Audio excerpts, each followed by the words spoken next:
मित्रों, नमस्कार। आज के इस व्याख्यान में पुनः आप सभी का हार्दिक स्वागत है। आज की हमारी चर्चा का विषय है मीडिया और लोकतंत्र। जो राजनीतिक व्यवस्थाएं हैं, उन सभी राजनीतिक व्यवस्थाओं में यद्यपि मीडिया की जो भूमिका है वो महत्वपूर्ण होती है, लेकिन जब लोकतंत्रात्मक व्यवस्था की बात होती है तो यह भूमिका और भी अधिक महत्वपूर्ण हो जाती है, क्योंकि जो लोकतंत्रात्मक व्यवस्था है यह पूर्व राजनीतिक व्यवस्थाओं की तुलना में बेहतर व्यवस्था मानी जाती है। बेहतर व्यवस्था मानने के लिए का यह कारण यदि हम कहें, क्योंकि इस व्यवस्था में लोगों को कि नीति निर्माण प्रक्रिया में भाग लेने का अवसर प्रदान करती है ये, और लोग नीति निर्माण प्रक्रिया में विभिन्न माध्यमों से भाग करते हैं। दूसरी चीज़ है कि यह व्यवस्था लोगों के अधिकारों को सुरक्षित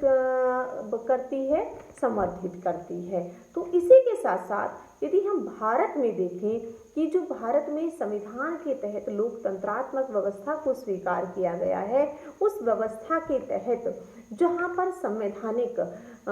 संस्थाओं का गठन किया गया है, भारत में जो सरकार के तीनों अंग हैं, व्यवस्थापिका, कार्यपालिका, न्यायपालिका, उनका गठन किया गया है। वहीं पर ही लोकतांत्रिक प्रक्रियाओं को अपनाने पर भी निरंतर बल दिया जाता रहा है। लोकतांत्रिक व्यवस्थाओं में मीडिया को फोर्थ पिलर के रूप में जाना जाता है। जहां पर सरकार के तीनों अंग हैं, वहीं पर मीडिया को फोर्थ पिलर के रूप में जाना जाता है। भारत में यदि संविधान में इस प्रकार की व्यवस्था नहीं है, लेकिन जो मीडिया की भूमिका है वो जिस प्रकार की रही है उसके आधार पर उसको फोर्थ पिलर के रूप में माना जाता है।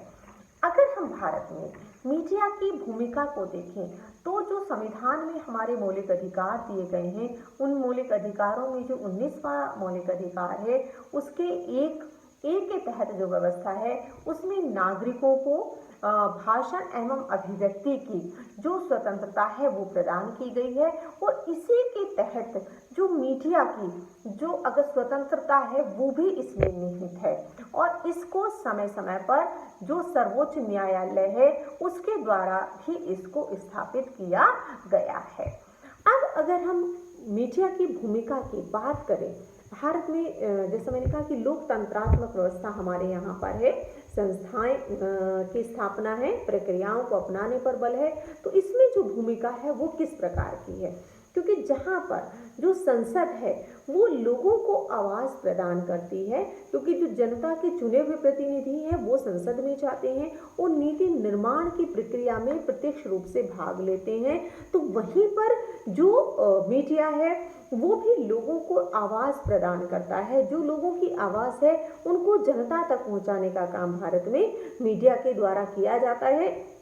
और अगर हम कहें कि मीडिया लोगों को एक ऐसा प्लेटफॉर्म प्रदान करता है जहां पर कि लोग अपनी आवाज़ को जनता की जो आवाज़ है वह सरकार तक पहुंचती है, और उसी के साथ साथ यह लोगों को एक साथ एक प्लेटफॉर्म भी देता है जहां पर कि जो लोग हैं, जनता है, वह अपनी आवाज़ को सामूहिक रूप से सरकार तक पहुंचा सकते हैं। तो इन संदर्भों में जो संसद है और जो मीडिया है उनकी जो भूमिका है वह लोगों की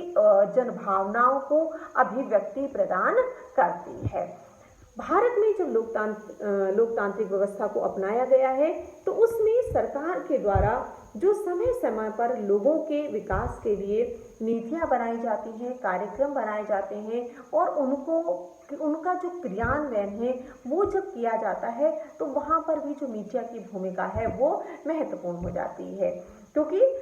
सरकार के द्वारा जो अपनी मशीनरी है, सरकारी तंत्र है, उसके माध्यम से तो नीतियों को लोगों तक पहुंचाया ही जाता है, परंतु उसके साथ साथ जो मीडिया की भूमिका है जो एक सेतु के रूप में कार्य करता है जनता के बीच में और सरकार के बीच में, तो उन दोनों के बीच में यह सेतु का कार्य करता है, नीतियों को जनता तक लेकर पहुंचाता है, और जो जनता की आवाज़ें हैं या उनका फीडबैक है उस फीडबैक को वो मीडिया के माध्यम से सरकार तक पहुंचाता है। तो उसकी जो भूमिका है वो महत्वपूर्ण हो जाती है।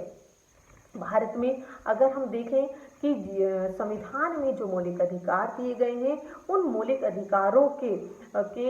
अगर हम कहें उनके संवर्धन के लिए जो व्यवस्था की गई है, उसमें जहाँ पर सरकारी तंत्र की अपनी भूमिका है, न्यायपालिका की अपनी भूमिका रही है, वहीं मीडिया ने भी लोगों के अधिकारों को संरक्षित करने में महत्वपूर्ण भूमिका का निर्वाह किया है। और अगर इस प्रकार की जो चीज़ें हैं, अगर अधिकारों के हनन की कहीं बात है, संरक्षण की कहीं बात है, जो कमजोर वर्ग हैं उसके आवाज़ों को उठाने की बात है, उनके अधिकारों को और प्रमोट करने की बात है, तो मीडिया ने यहाँ पर इस क्षेत्र में महत्वपूर्ण कार्य किया जा रहा है और लोगों को यह आवाज प्रदान कर रहा है। यह न केवल जो तथ्यात्मक जानकारी है उनको सरकार तक की जो जानकारी है उनको जनता तक पहुंचा रहा है, बल्कि उनको और सरल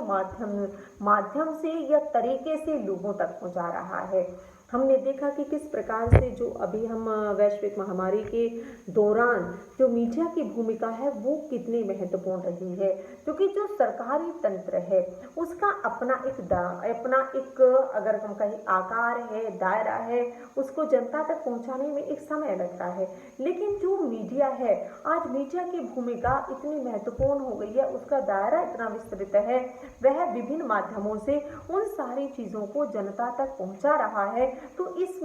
ऐसे समय में जो सरकार के द्वारा योजनाएं, कार्यक्रम या नीतियां तो बनाई जाती हैं, उनको तो पहुंचाया ही जा रहा है, लेकिन इस वैश्विक महामारी के दौरान जो सूचनाएं पहुंचाई गई हैं लोगों को,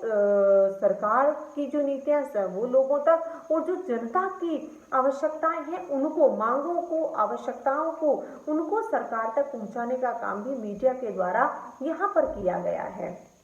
अगर हम मीडिया की भूमिका को भारत में देखें तो वह विभिन्न स्तरों पर स्पष्ट रूप से दिखलाई देती है, क्योंकि चुनावों के दौरान जो मीडिया की भूमिका है, चुनावों से पूर्व जहां पर लोगों में जागरूकता लाना है, विभिन्न माध्यमों के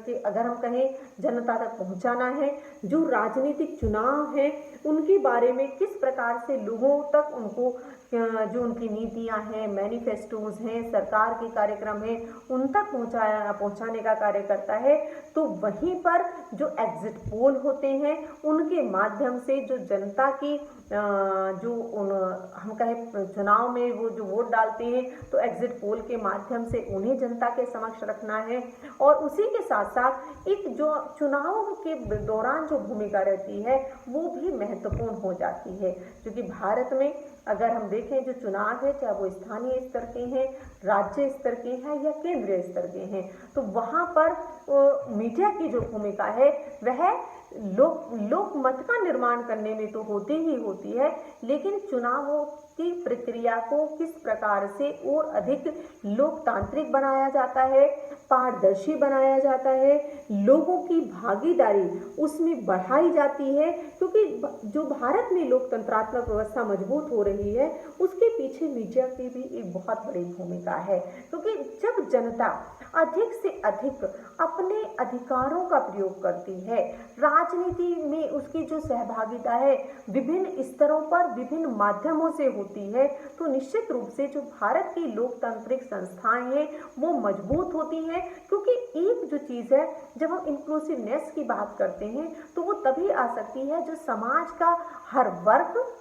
हर क्षेत्र में रहने वाले लोग और बिना किसी भेदभाव के जब वो उस राजनीतिक व्यवस्था में प्रतिभाग करते हैं, तो निश्चित रूप से जो भारत की लोकतांत्रिक व्यवस्था है वो मजबूत होती है। जब उसमें ट्रांसपेरेंसी आती है तो निश्चित रूप से सभी लोगों को जानने का, समझने का अवसर प्राप्त होता है और वह और लोगों को आगे बढ़ने के लिए भी प्रेरित करती है। तो मानव के दृष्टिकोणों को, जहाँ यह उनके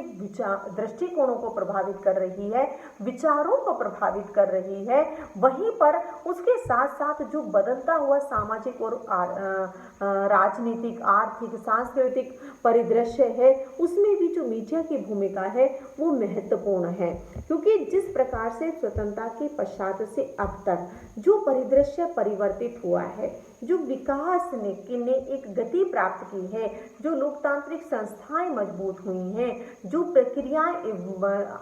लोकतांत्रिक संस्थाओं में अपनाई जा रही हैं वो मजबूत हो रही हैं, तो उनसे जो आर्थिक विकास, सामाजिक विकास, राजनीतिक विकास हुआ है, जो सौहार्द का वातावरण बना है, उसमें मीडिया की भूमिका बहुत महत्वपूर्ण रही है। तो अगर हम इन संदर्भों में मीडिया की भूमिका को भारत में देखें तो निश्चित रूप से जो एक बड़ा वर्ग जो अपने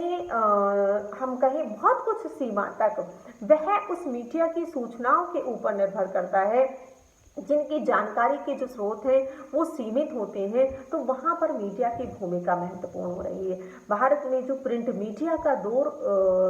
जहाँ से प्रिंट मीडिया का आरंभ हुआ था, वहाँ से जो यात्रा रही है प्रिंट मीडिया के बाद से रेडियो है, टीवी है, और उसके बाद जो आज सोशल मीडिया तक जो मीडिया का विकास हुआ है, वहाँ पर विभिन्न माध्यमों से जो मीडिया है वो जनता तक अधिक से अधिक जनता तक पहुंच रहा है। और ये जो जनता तक पहुंच है मीडिया की, वो अगर वो पहुंच रहा है तो निश्चित रूप से उसका जो प्रभाव है वह हमारी लोकतंत्रात्मक व्यवस्था को मजबूत कर रहा है, लोगों को जहां पर अधिक से अधिक आवाज रखने का अवसर प्रदान कर रहा है, तो वहीं पर इन सारे माध्यमों से जो सरकार के उद्देश्य हैं, सरकार के लक्ष्य हैं, सरकार की नीतियां हैं, सरकार के कार्यक्रम हैं, सरकार के द्वारा जो कानून बनाए जाते हैं, उनको भी जनता तक पहुंचाने का कार्य इस मीडिया के द्वारा बखूबी किया जा रहा है। तो अगर हम कहें कि भारत में जो मीडिया की भूमिका है फोर्थ पिलर के रूप में, निश्चित रूप से उसने वह अपनी भूमिका के आधार पर उसको और मजबूत बनाया है और जनता और सरकार के बीच में एक सेतु का काम निरंतर किया है और कर रहा है। इसी के साथ आप सभी का बहुत बहुत धन्यवाद।